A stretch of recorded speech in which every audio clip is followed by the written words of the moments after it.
થઈ ચૂકી છે। પેટા ચૂંટણીના પરિણામ હવે આવવાના છે અને સવારે 8 વાગ્યાથી જે મતગણતરીની શરૂઆત થઈ ગઈ છે।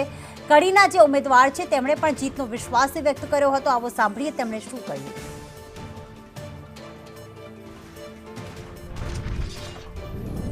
વિસાવદર અને કડી બેઠક પર ત્રિપાંખીયો જંગ જામ્યો હતો અને આજે પરિણામનો દિવસ છે।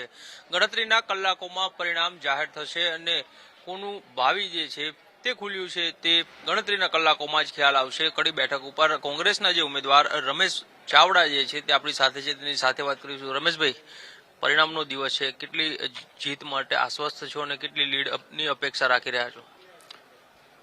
અમારે ત્યાં કડીમાં કુંડાળ ગામ છે, પછી કડી શહેર છે। એ કડી શહેરમાં અને કુંડાળમાં ખૂબ જ મોટા પ્રમાણમાં આ લોકો બોગસ મતદાન કરતા, 95% 97%નું મતદાન કરતા।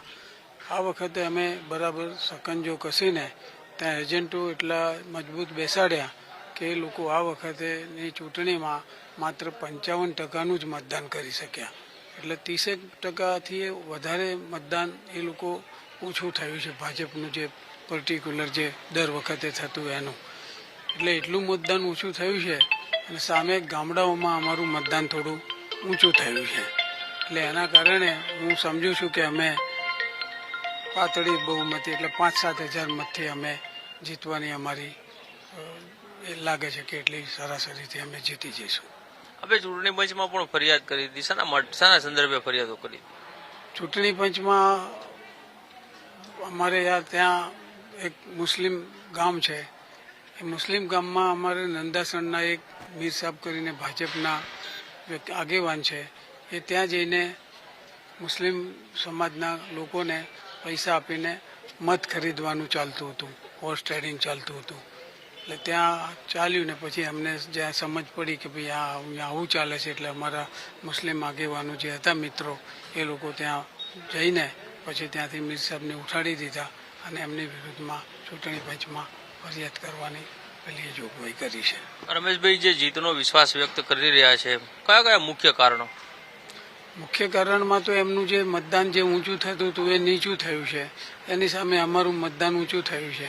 અને એના કરતાં બીજી વાત કે આ ભ્રષ્ટાચાર અને આંતરિક વિખવાદો, એમનામાં આંતરિક વિખવાદો જે છે એ, અને પટેલ કોમ્યુનિટી જો એમની સાથે જોડાયેલી છે એ હવે એમનાથી ધીમે ધીમે વિમુખ થતી જાય છે।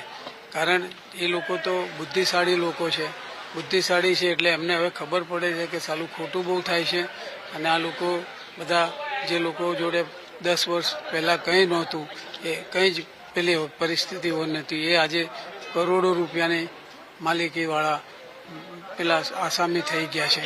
એટલે આ બધું જોતા બાકીના જે લોકો, જે બુદ્ધિશાળી લોકો છે, એ હવે ભાજપથી વિમુખ થતા જાય છે અને એ કોંગ્રેસને મદદ કરે છે।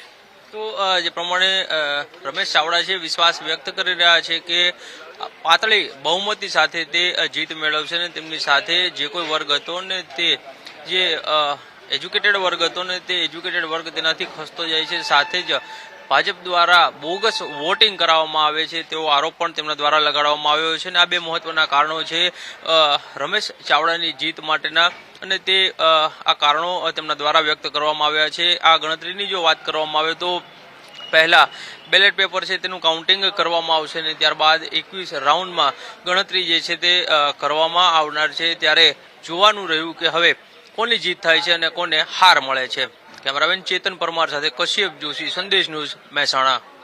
બિલકુલ, બંને વિધાનસભાની પેટા ચૂંટણીના જે કોંગ્રેસના ઉમેદવાર છે, પછી આ તરફ વિસાવદરમાં નીતિન રાણપડિયા હોય તેમણે પણ એક આક્ષેપ કર્યો કે બોગસ વોટિંગ થયું છે, પણ તેમ છતાં જીત અમારી જ થશે, અમે લોકોનો વિશ્વાસ જીતવામાં જે છે એ સફળ થયા છીએ અને ભારતીય જનતા પાર્ટીની હાર થશે તેવું તેમણે કહ્યું।